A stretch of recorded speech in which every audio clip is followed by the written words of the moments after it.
নমস্কার বন্ধুরা, প্রথমে বেঙ্গলি ব্লগ পয়েন্টের পরিবার থেকে সবাইকে জানাই হোলির অনেক অনেক শুভেচ্ছা।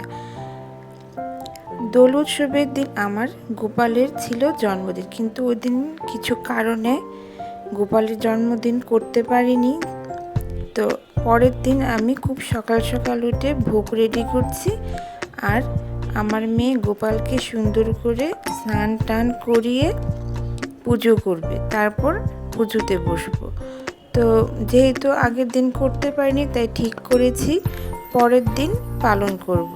তো সেই অনুসারেই কাজ শুরু করলাম। সকাল সকাল উঠেই আমি এখানে পুজোর জোগাড়ের জন্য তৈরি করছি সব, আর মেয়ে সুন্দর করে গোপালকে স্নান করিয়ে নিচ্ছে। তারপর গোপালকে সুন্দর সুন্দর পোশাকে সাজিয়ে নেবে।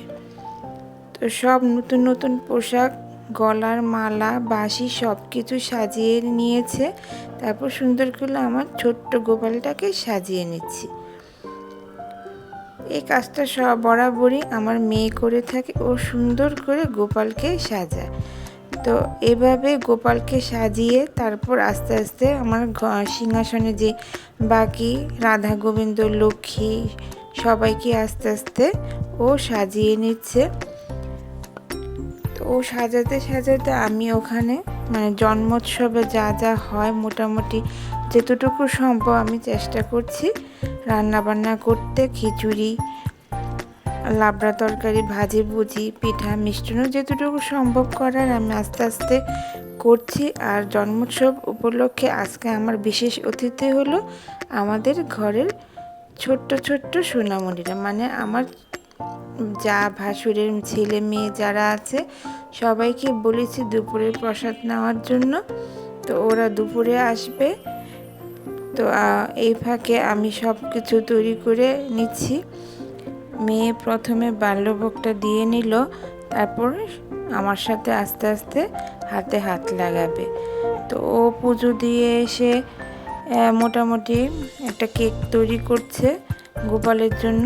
আর আমি এখানে মোটামুটি আমার রান্না শেষ, এখন পিঠা, মিষ্টান্ন, ভাজি ভুজি এগুলো তৈরি করে নিচ্ছি। আর আমি এগুলো তৈরি করতে করতে ও কেক বসিয়ে ভোগ রেডি করছে। ও ভোগ রেডি করে সব গুছিয়ে নিলে আমি এবার পুজোয় বসে যাব।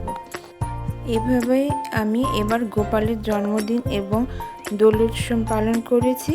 আমার ভিডিওটি যদি তোমাদের ভালো লেগে থাকে অবশ্যই লাইক, শেয়ার, সাবস্ক্রাইব করে আমার পাশে থেকো। টাটা।